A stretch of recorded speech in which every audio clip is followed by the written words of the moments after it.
Now, this weekend marks the start of the Shakespeare 400, and loads of programmes on the BBC and elsewhere will be celebrating the great poet and playwright. So we sent Giles to meet some people who have even more reason to celebrate than most. The UK's greatest literary export wrote some 37 plays, and today they're more popular than ever. But what about the great bard's namesakes? Do any of today's William Shakespeares share his literary talent? That's the question. I'm William Shakespeare. I failed English twice. I'm William Shakespeare, and I've never seen a Shakespeare play. I'm very proud to have the name William Shakespeare. There's over 20 William Shakespeares on the electoral register. So what was it like growing up with a famous name for this Mr. Shakespeare? At school, I found I was a little bit different. People would sort of smirk when they asked my name and I told them. I was known to the teachers because they all remembered my name, so it made sure I had to behave at school as well. Why did your parents call you William Shakespeare? To make sure I grew up with a sense of humour, I think, which it's certainly done. It's been a bit more of a hindrance than a help, to be honest. So you try booking a bed and breakfast and some practice rounds in Stratford-on-Avon with my name. Your son, naturally you've handed on the name to him. Absolutely not, no. We called him Thomas so he wouldn't have to put up with the sort of jibes that I used to. I think we should go off and play around, don't you? Just so I can say to tea or not to tea. That is the question. Some of today's most familiar phrases were made popular by the plays and poetry of the great bard. The Bodleian Library in Oxford was one of only 13 surviving first editions of his sonnets, a collection of poetry published in 1609. Scholar Emma Smith believes people underestimate the impact Shakespeare's writing has had on the English language. What he does do is put words together in these phrases and these sentences that we're still using.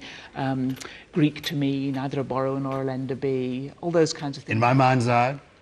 Shakespeare composed 154 sonnets in all, and many are as popular today as they were in the 17th century.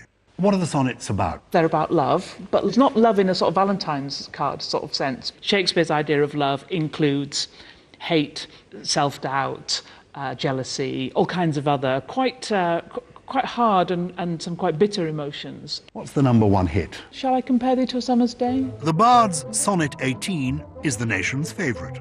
So to mark the 400th anniversary of his death, the One Show has arranged a special poetry performance by Williams around the UK who all share the poet's surname.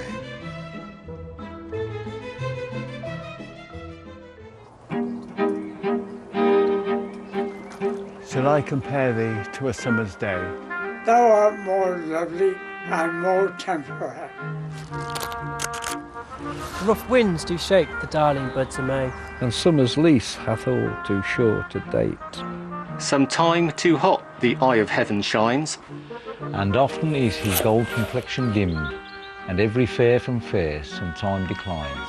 By chance or nature's changing course untrimmed, By thy eternal summer shall not fade. nor lose possession of that fair thou hast. nor shall death brag thou wanderest in its shade. when in eternal lines to time thou growest, So long as men can breathe and eyes can see. So long live this, and this gives life to thee.